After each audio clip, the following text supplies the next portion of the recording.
Good afternoon. We would now like to welcome you to today's webinar, CN Labeling Program Update for Industry. I am Deborah Eisenbarth, a nutritionist with Child Nutrition Programs, and I, along with the following speakers, will be presenting the webinar. Our other speakers are Tim Vasquez, Lead Program Analyst with Child Nutrition Programs, School Programs Branch, Trish Tong-Taman, Senior Food Technologist with the Agricultural Marketing Service, CN Labeling Program, Susan Rademacher, U.S. Department of Commerce, National Marine Fisheries Service, Seafood Inspection Program, and Ann Garceau, Program Analyst with Child Nutrition Programs, Nutrition and Technical Assistance Branch. This is the fifth and final webinar in the series on crediting updates in the Child Nutrition Programs. So let's start off and do a quick poll. We would like to know who we have in the audience. Please select the answer that best describes where you work. Are you with the food industry, childcare, or schools, or are you with a state agency office? Or do you work with FNS at a regional office or the national office? And if none of these answers fit you, then select Other. All right, thanks for taking the poll. Looks like we've got a variety of folks on the line. This is great. In this webinar, we will cover some background about why food crediting was updated, comments and feedback from the request for information, and policy changes implemented based on feedback received in the Flexibilities final rule. We will then provide an overview of the CN labeling program and the process for submitting a CN label. Next, we will provide crediting guidance with updates specific to the CN labeling program and review the team nutrition resources that are currently available to assist with menu planning. We will also take some questions and answers before concluding the webinar. I'm now going to hand the presentation over to Tim, and he will provide an update on the RFI and flexibility final rule and the resulting policy changes. Welcome, Tim. Thanks, Deborah. Hi, everyone. As Deborah mentioned, I'm Tim Vasquez, and I work in the School Programs Branch of the Policy and Program Development Division here at the Food and Nutrition Service.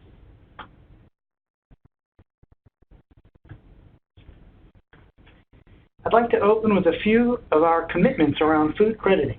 The crediting guidelines specify how individual food items contribute to the Child Nutrition Program meal patterns. Several factors impact how food products credit towards reimbursable meals, such as volume, weight, and overall nutrient profile. When we speak with our partners, one thing we consistently hear is that they would like us to work towards streamlining menu planning and food crediting wherever possible. We are interested in providing additional menu planning options that meaningfully aid program operators in their efforts to build meals that children will enjoy.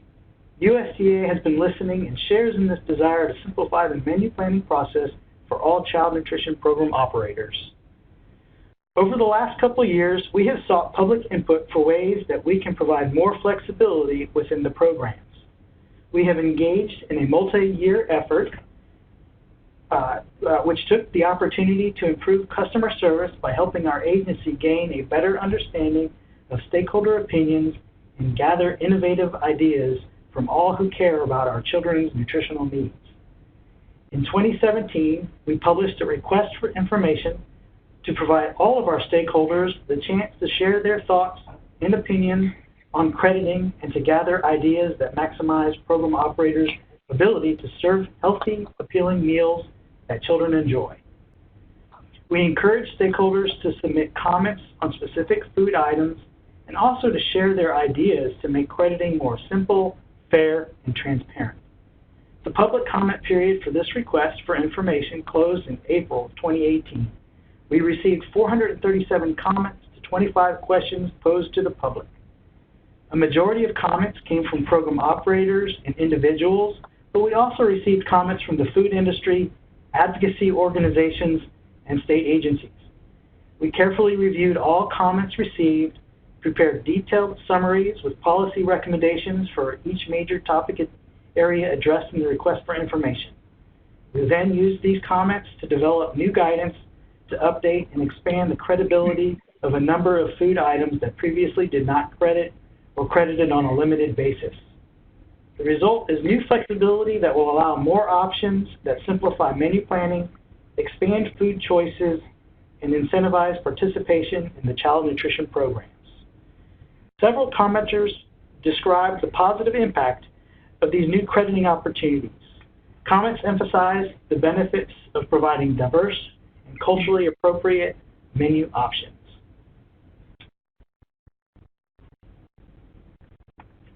In response to public comment, we also announced late last year that we would expand food crediting to a number of other food items, including coconut, hominy, popcorn, corn masa, masa harina, dried meat products, surimi seafood, tempeh, and non-traditional pasta made from vegetable flours.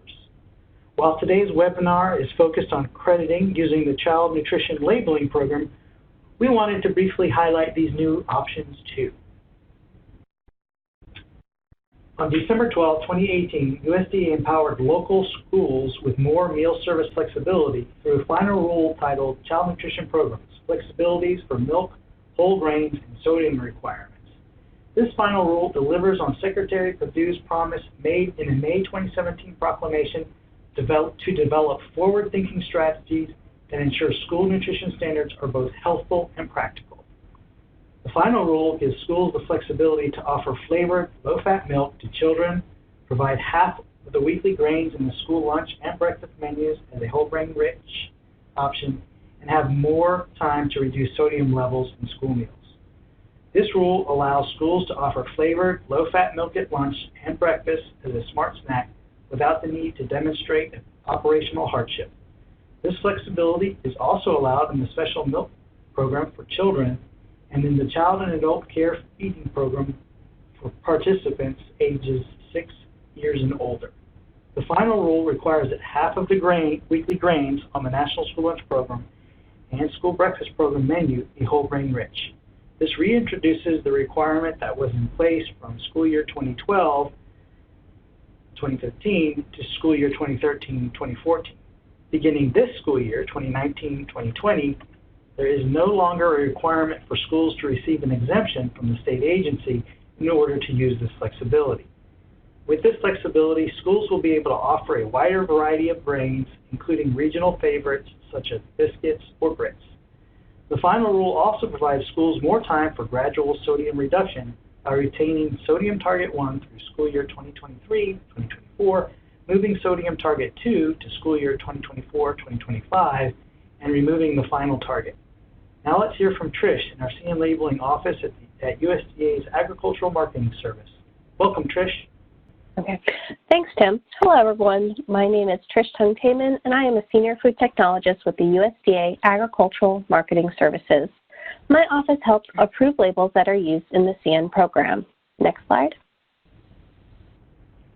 The CN label isn't new. It's been around for the past few decades and was created during the period of time when schools started to transition from on-site food prep towards using more manufactured products.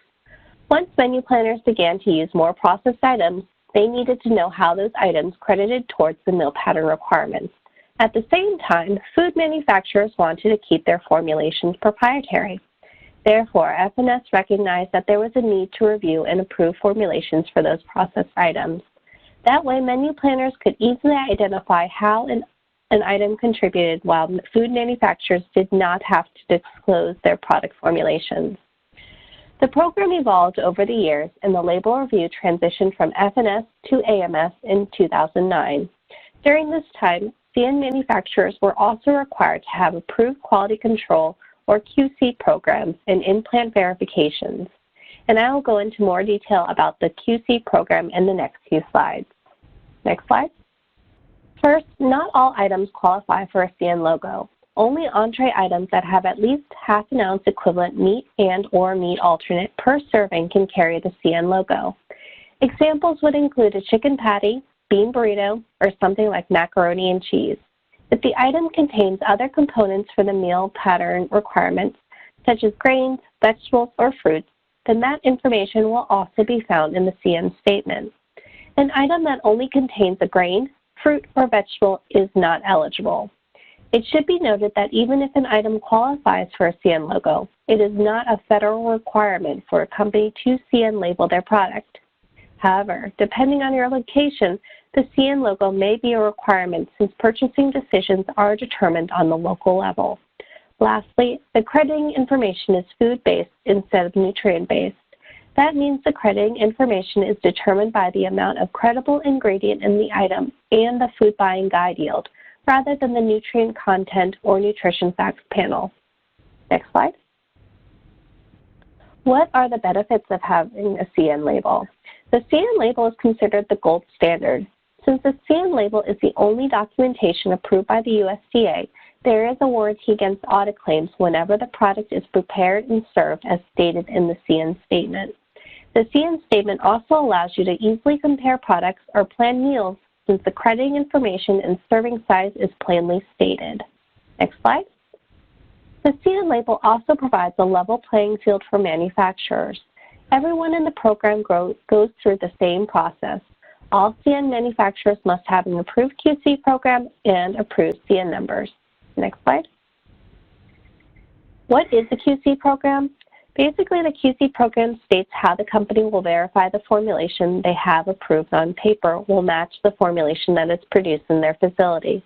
Specifically, QC programs outline how a company will monitor their credible ingredients and portion sizes. By ensuring the production matches the label approval, it verifies that the information found in the CN statement is accurate. Record keeping is also an important component of the QC program.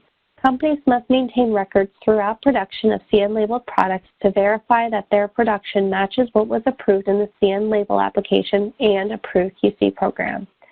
These QC programs are overseen by AMS or National Marine Fisheries Services if it is a seafood establishment. Next slide. In addition to record keeping, part of the QC program includes on-site visits. There are two types of QC programs that a company can choose from: in-plant monitoring or verification services. In-plant monitoring is when AMS or National Marine Fisheries Services is on-site every time a CN item is produced. While verification services is an audit-based system and visits are conducted quarterly, however, if a company has 4 consecutive satisfactory visits, then the verification services can be on reduced frequency, which means it is conducted every 6 months instead of every 4. On the other hand, if there are negative findings, then the frequency of visits will increase. Next slide. There are fees associated with the QC program. There are 3 commodity groups within AMS that provide oversight for the QC portions. Since each program has their own recovery costs, the hourly rates can vary. A manufacturer only falls into one program. If there is a mixture of products produced in one location, then the program is determined by the predominant item.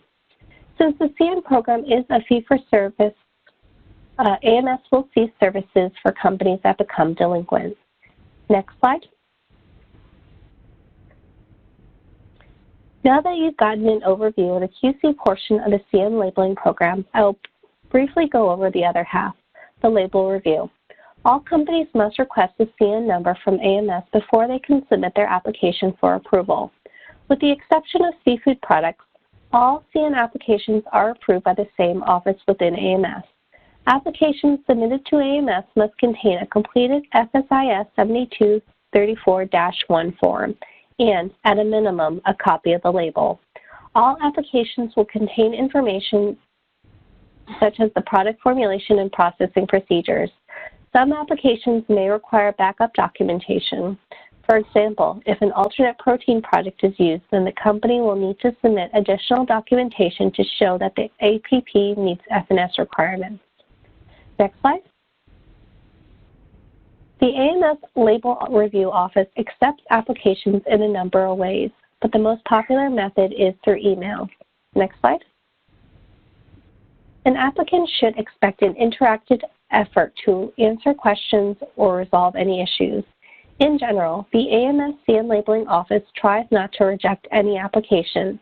If there is a question or discrepancy, then we try to contact the applicant for more information. Regular reviews are conducted within 10 business days, while express reviews are done within 3. This does not always mean a company will receive their approval in 10 or 3 days. Additional time may be needed if corrections are required. Next slide. Like the QC review, the Labeling Review Office must recover costs. The label review fee is billed separately from the QC review, with the average label review being $168. Next slide. If there are ever any questions about the CN labeling program, we're best reached via email. Susan will now provide an overview of the National Marine Fisheries Service's role in the CN labeling program. Thank you, Trish. My name is Susan Rademacher, and I'm going to provide you some basic information on the USDC seafood inspection role in the USDA CN labeling program.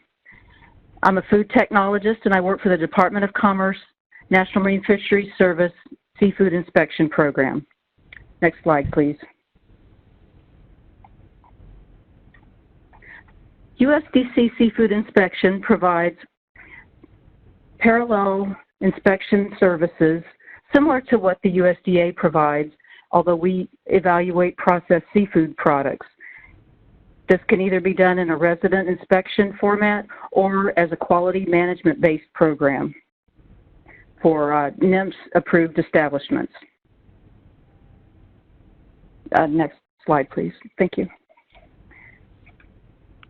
And some of the examples of CN labeled fishery products include unbreaded fish portions, breaded fish portions, fish sticks, fish nuggets, breaded shrimp items, and surimi seafood products, such as imitation crab meat, which is new to the CN labeled program this year. Next slide, please.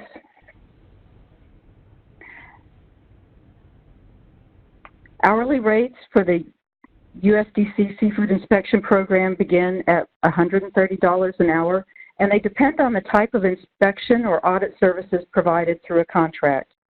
You can find a full fee schedule on the website listed, and note that CN label review for contract facilities is included in the hourly fees, and so there's no additional charge for CN label review. For more information on the USDC Seafood Inspection Program, you can either contact me by email or physical mail. Thank you. Thank you, Susan, and hello again, everyone. I'm now going to review credit principles and updates as they relate to the CN labeling program.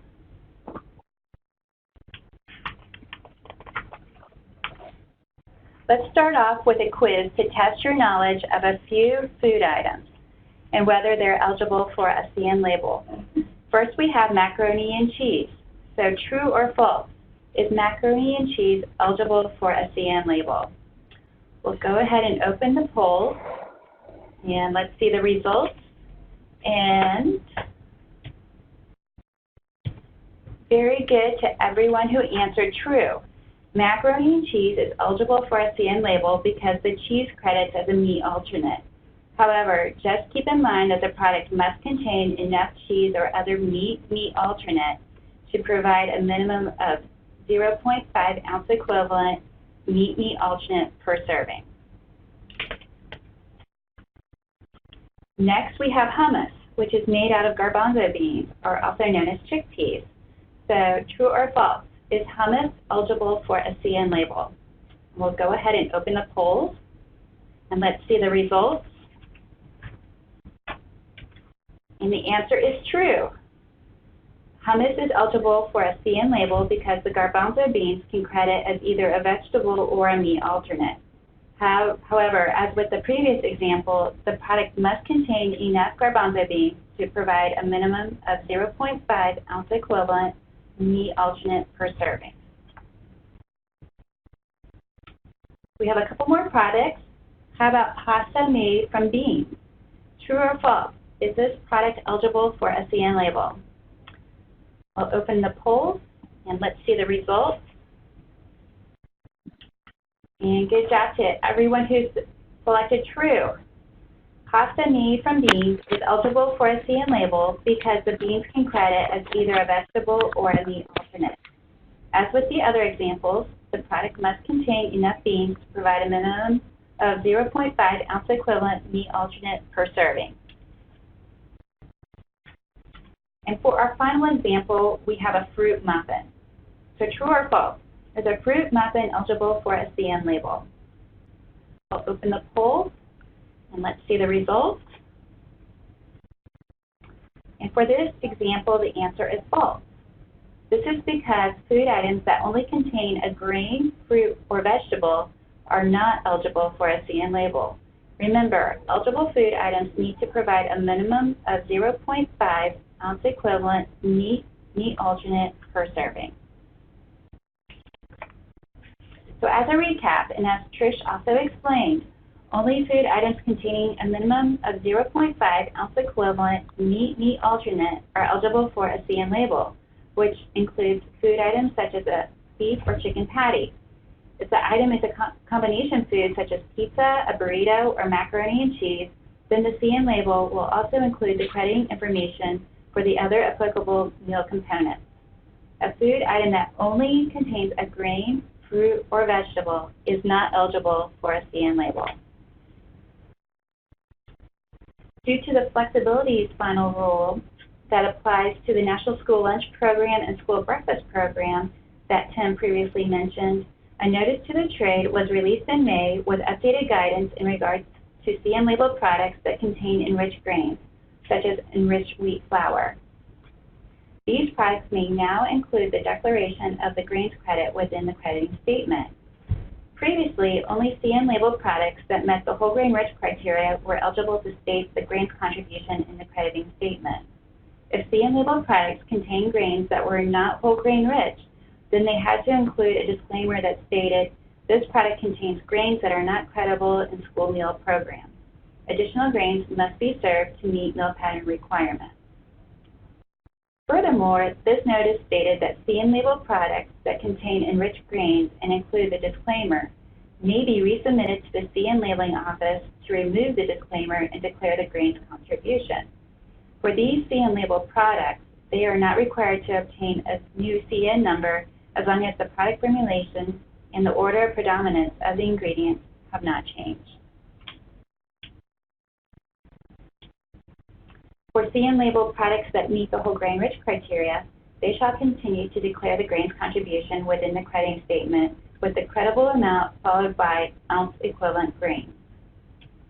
For CN labeled products that contain predominantly enriched grain ingredients, such as enriched wheat flour, they shall declare the grains contribution with the crediting statement with the credible amount followed by ounce equivalent grains with enriched in parentheses as shown here.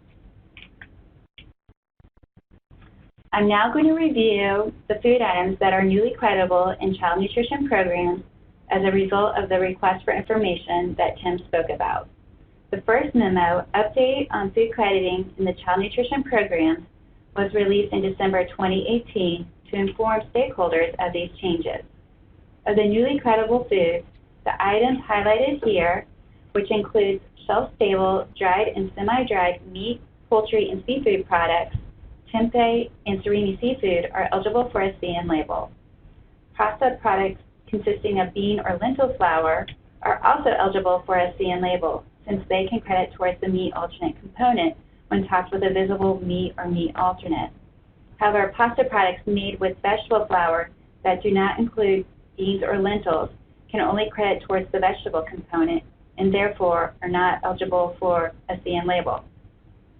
The other newly credible foods, popcorn, coconut, hominy, corn masa, and masa harina, are not eligible for a CN label on their own, since they do not credit towards the meat alternate component.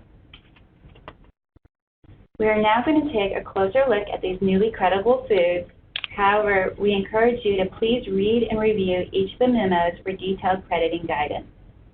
For dried and semi-dried meat, poultry, and seafood products, these finished products are not listed in the food buying guide because industry production standards for these products vary widely. Instead, these products may credit based on the amount of credible ingredient in the product formulation. A CN label or product formulation statement are two acceptable formats for documenting meal pattern contributions for these products. Please keep in mind when a product formulation statement is provided for a dried meat product, it should be evaluated to ensure the following crediting principles are followed. The credible meat ingredient listed on the product formulation statement must match or have a similar description as the ingredient listed on the product label. For example, ground beef no more than 30% fat. The credible meat ingredient listed on the product formulation statement must have a similar description to a food item in the food buying guide for child nutrition programs, and the credible amount cannot exceed the finished weight of the product. Next, we have tempeh. Tempeh is a highly nutritious fermented soybean cake traditionally made from whole soybeans, and is now listed in the food buying guide. The crediting information is as follows. 1 ounce of tempeh credits as 1 ounce equivalent of meat alternate. For ingredients such as brown rice that may be present in amounts higher than what is used solely as a processing agent, additional documentation such as a CN label or product formulation statement is needed to identify the meal pattern contribution. As a reminder, a 1/8 cup or a 1/4 ounce equivalent are the minimum credible amounts for other credible ingredients that may be included in the product. Next is surimi seafood, and it is also listed in the food buying guide.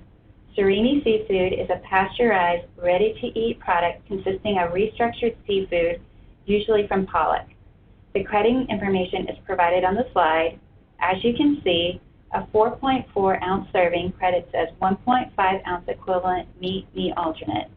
A 3 ounce serving credits as 1 ounce equivalent meat alternate, and a 1 ounce serving credits as a 1/4 ounce equivalent meat alternate.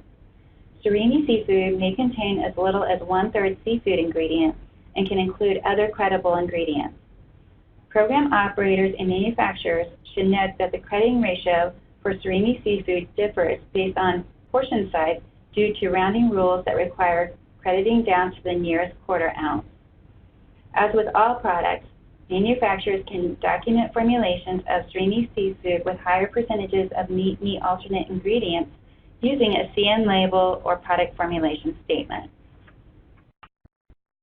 Moving on, we have pasta products made of vegetable flour. Please note that pasta made of vegetable flour may now credit as a vegetable, even if the pasta is not served with another recognizable vegetable. Previously, program operators could credit pasta made with vegetable flour only if it was served along with a recognizable vegetable. For example, bean pasta could previously credit as a vegetable only if it was served with additional beans. This crediting change aims to increase options for local program operators to meet the vegetable requirements. Therefore, this crediting change does not remove the visual recognition requirement for legume pasta crediting towards the meat alternate component. So, a 1/2 cup of pasta made of 100% vegetable flour credits as a 1/2 cup vegetable. Similarly, a 1/2 cup of pasta made from 100% bean or legume flour credits as 1/2 cup vegetable. However, it may also credit as a 2 ounce equivalent meat alternate, but not as both in the same meal. To credit as a meat alternate, this bean or legume pasta must be offered with an additional meat or meat alternate, such as tofu, cheese, or meat. For the remaining items that I'm going to review, they are not eligible for a CN label on their own. However, a manufacturer can use a product formulation statement to demonstrate how these foods, such as a processed product, credit towards the meal pattern requirements. So for popcorn, it is now credible in child nutrition programs and is listed in the food buying guide. It credits based on ounce equivalents as follows. 3/4 cup or 0.25 ounces or 7 grams popcorn credits as a 1/4 ounce equivalent of whole grains in a reimbursable meal or snack. 1.5 cups or 0.5 ounces or 14 grams popcorn credits as a 1/2 ounce equivalent of whole grains in a reimbursable meal or snack.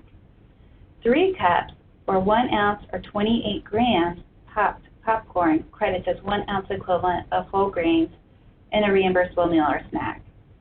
Popcorn credits similarly for grain spread servings, and this information is provided in the memo. For school meals, ingredients and toppings such as salt, caramel, cheese, and butter will be limited due to the dietary specifications for calories, saturated fat, and sodium. For the Child and Adult Care Food Program and summer meals, we encourage the offering of fresh, plain popcorn or popcorn topped with herb blends. Please also keep in mind that discretion should be used when determining if a popcorn product is perceived as a grain-based dessert, and program operators need to consider the developmental readiness of children and the ability of disabled or older adults to swallow safely when deciding to offer popcorn. Popcorn may also be used as an ingredient in credible foods prepared commercially or by program operators. Popcorn must be present in the minimum credible quantities to credit in the child nutrition programs. For popcorn, that is 3/4 cup or a 1/4 ounce equivalent. To credit commercially prepared foods, program operators must obtain a product formulation statement. The last memo, which was revised and released on August 22nd, provides crediting information for coconut, hominy, corn masa, and masa harina. Coconut now credits towards the fruit component. Food yields are provided in the food buying guide for fresh or frozen and dried coconut. Coconut water, labeled as containing 100% juice, can credit towards the fruit component as juice per volume served. Please note that coconut flour and coconut oil are not creditable in child nutrition programs. Menu planners must consider coconut's caloric and saturated fat content, which may limit the frequency of use in school meals due to the dietary specifications for calories and saturated fat. Hominy, in its whole form, credits based on volume served as a vegetable, or specifically as a starchy vegetable for school meals. Hominy grits and products specifying that the corn is whole corn can be credited as whole grain. Products labeled as enriched grits may be credited as enriched grains, and grits labeled simply as grits, stone ground corn, or degermed corn are not creditable in child nutrition programs. Corn masa and masa harina, as well as hominy, are products that contain nixtamalized corn, which means that the corn has been dried and then soaked and cooked in an alkaline solution. This process increases the bioavailability of certain nutrients. Therefore, nixtamalized corn such as hominy, corn masa, and masa harina are considered whole grain when evaluating products for child nutrition programs meal requirements. Ingredients labeled as hominy, corn masa, and masa harina do not require additional documentation to count towards the whole grain rich requirement. However, some products made with cornmeal and/or corn flour ingredients may require additional information on the product formulation statement to count towards the whole grain rich requirement. If the product formulation statement indicates that cornmeal or corn flour ingredients are nixtamalized, then these ingredients can be considered whole grain. Corn that is not whole or enriched or is not treated with lime does not credit as a grain in the child nutrition program. This concludes my portion of the presentation. I'm now going to hand it over to Ian to provide an overview of our menu planning resources that are available through Team Nutrition. Thank you, Deborah. Hi, everyone. I'm Ann Garceau, and I'm going to now talk about some of our Team Nutrition resources. But first, let's take a moment to do our final poll and to see how many of you are already familiar with the following menu planning resources available through Team Nutrition. So we have listed here the Food Buying Guide for Child Nutrition Programs, USDA Standardized Recipes for Child Nutrition Programs, Recipe e-newsletters, the Menu Planner for School Meals, CN Label Verification Report, USDA Approved Software, or are you familiar with all these resources, or are these all new to you? So let's just take a moment, open our polls, and take a moment to take this poll.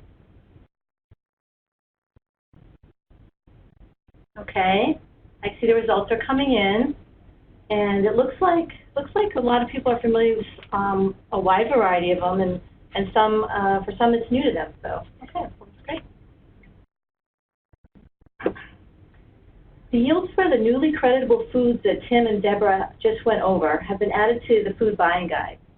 So there is now yield information provided for surimi seafood, tempeh, coconut, popcorn, hominy, and hominy grits.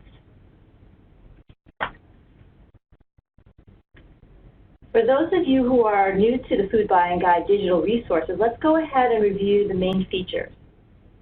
Both the Food Buying Guide interactive web-based tool and the Food Buying Guide mobile app include the following basic features that are available to guest users and registered users of the tool. These features include the ability to search for food items by food groups and further narrow the search by food categories, the capability to do a side-by-side comparison of food items within a food category, such as comparing diced canned carrots to diced fresh carrots, and you can also create a favorite foods list. You can access the resources as a guest user or a registered user. As a registered user, you have additional features and capabilities such as saving a favorite foods list and then accessing it at a later time. As a guest user, you can still save a favorite foods list, but can access it only during your current session. You can print it and email it as well.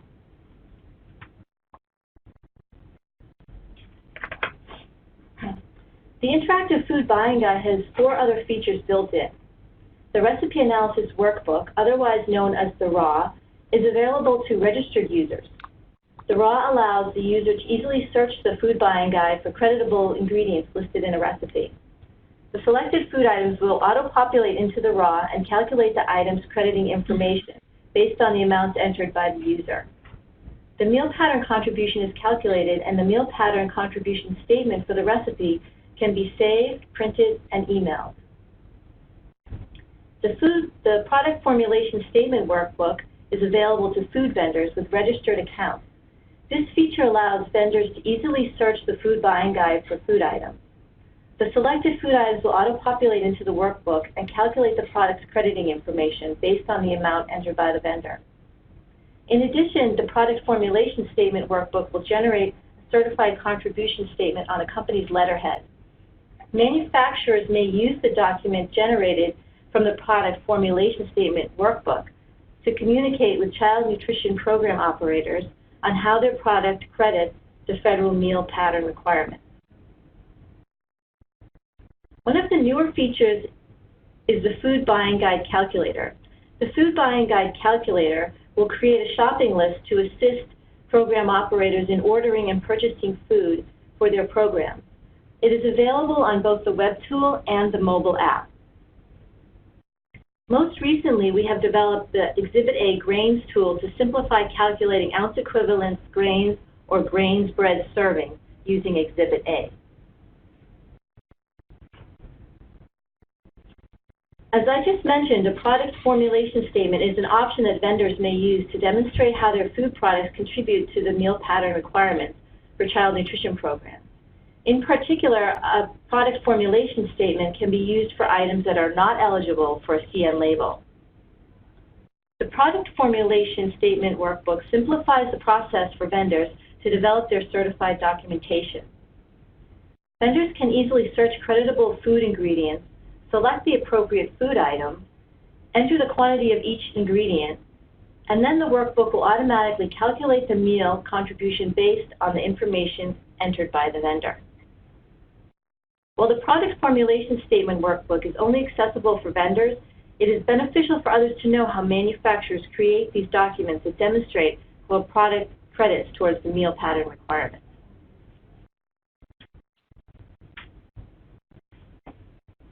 When setting up the profile for the interactive web tool, a vendor can create a company profile and upload the company letterhead. What you see here on this slide is an example of what the certified program formulation statement document on company letterhead can look like after a manufacturer successfully completes it.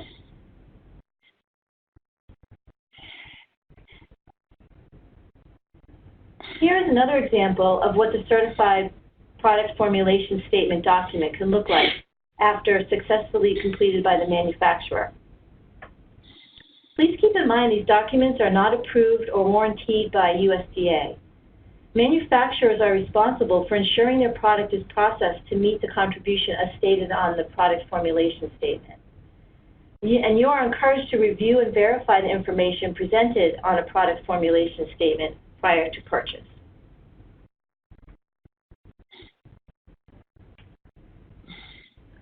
To assist program operators and manufacturers in determining if a product formulation statement is acceptable, we have developed an easy-to-follow checklist. The checklist outlines the basic requirements of a product formulation statement. This checklist is available on the CN Labeling website at the link listed on the bottom of the slide. I know this web address is a bit long, so just as a reminder that this webinar is being recorded and will be posted online at a later date so that you'll be able to access this information.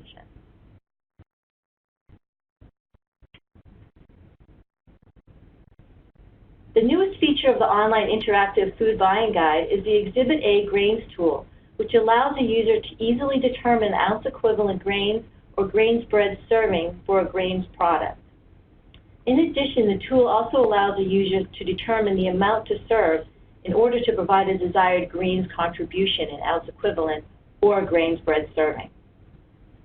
This tool is also available on the Food Buying Guide mobile app.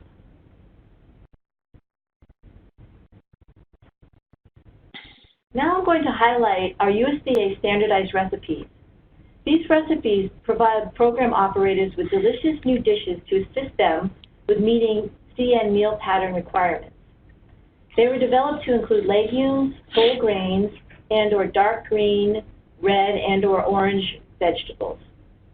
The recipes have been standardized to provide consistent quality and yield. They also provide crediting information, including the vegetable subgroups.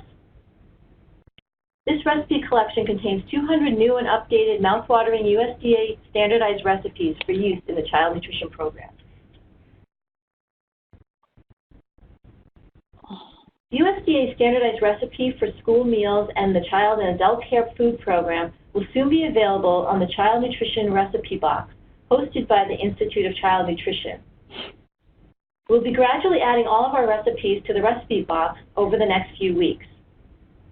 On September 20th, 2019, the What's Cooking USDA Mixing Bowl recipe website will be transitioning to choosemyplate.gov and will focus on recipes for households.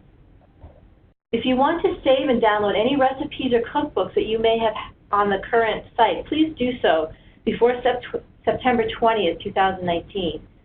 Please be aware that your current What's Cooking credentials and content will no longer be accessible as of Friday, September 20th, 2019.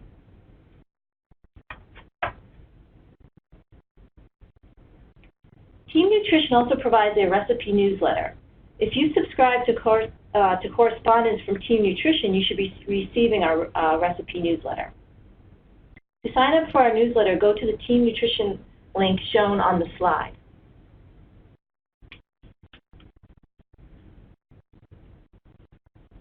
The next resource I'm going to tell you about is the menu planner for school meals for school year 2018-2019. The menu planner for school meals school year 2018-2019 was released last September. It is currently being updated to meet the meal pattern requirements for this school year. This foundational resource for school nutrition professionals provides step-by-step meal planning guidance and helps schools put the dietary guidelines for Americans into practice. It is designed to guide the planning, preparing, providing, and marketing of great-tasting, nutritious, and safe meals that meet the federal meal pattern requirements. The menu planner also provides information to help integrate key topics in school nutrition programs, such as nutrition, food safety, farm to school, USDA foods, seasonal foods, and marketing. It also addresses things that will equip schools for the administrative review.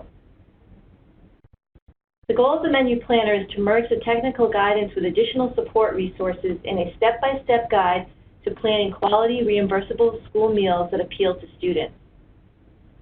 Let's take a closer look into the menu planner's content. It's broken up into 7 comprehensive chapters and includes appendices. The menu planner also contains features such as school spotlights, check your understanding quizzes, food safety tips, and much more.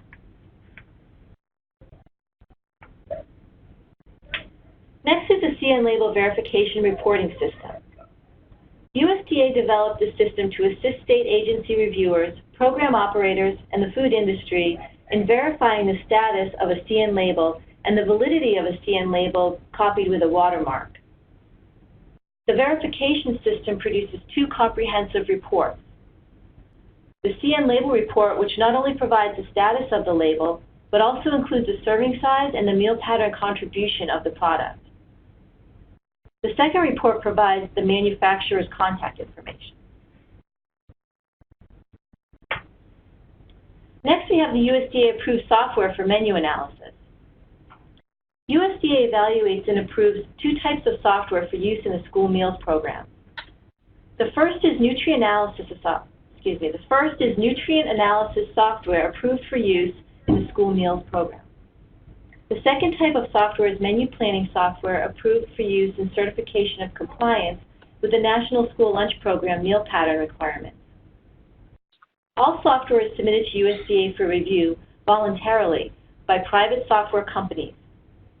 And all submitted software undergoes a rigorous standardized evaluation process to ensure that all the requirements for the software have been met before it is approved.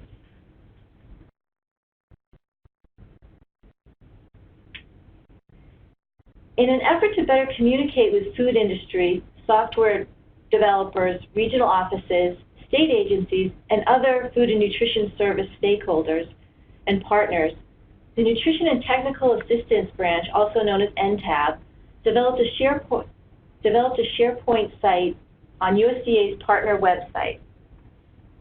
This site will give you access to the latest guidance and resources released in a more timely manner. You'll have access to the new and/or updated information before it is posted on the Food and Nutrition Services public site. New postings on the site will be alerted to you by email. This is a screenshot of the site. Let's walk through the variety of information available. What's new in the NTAB section will hold all announcements of new and updated technical assistance resources, policy guidance, training and webinar announcements, and other helpful information and resources. In our media section, you'll find direct links to recorded webinars and trainings. We also announce upcoming events and conferences that we will be attending.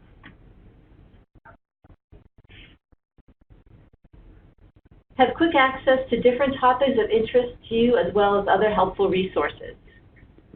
NTAB will continue to explore ways to maximize use of the site and solicit feedback from users. You can submit your comments to us in our mailbox at cnpntab@usda.gov. That's cnpntab@usda.gov. If you do not already have a partner web account, submit your request to get access today. Simply email at cnpntab@usda.gov to gain access to the NTAB partner website with the following information: a contact name, a valid email address, a business address, and phone number. NTAB will put in a request for a partner web account. Within a couple of business days, you'll receive an email from PartnerWeb with your user account information. You can also sign up for Gov delivery notices to receive program-specific updates from USDA Food and Nutrition Service. As an example, here's a screenshot of the bottom portion of the Team Nutrition homepage. You can sign up by entering your email address as shown here, outlined in red. If you would like to receive a Continuing Professional Education Unit certificate from the Academy of Nutrition and Dietetics Commission on Dietetic Registration, please send an email to cnpntab@usda.gov and include your registration number. And if you have any additional questions or comments, please also email us at cnpntab@usda.gov. We would also like to announce that we have a new page on the Team Nutrition website for the crediting updates for Child Nutrition Programs Be in the Know webinar series. On this page, you can link to past webinar recordings in the series as they are made available, and also link to the related crediting memos. Finally, please feel free to visit our website, subscribe to our bi-monthly e-newsletter, connect with us via email at teamnutrition@usda.gov, and follow us on Twitter. And as a reminder, this webinar has been recorded and will be made available as a webcast. It usually takes at least 4 weeks or more before the recording is available. We will send out a notification on Partner Web when the webcast is available. I'd like to thank you all for joining us today and enjoy the rest of your day.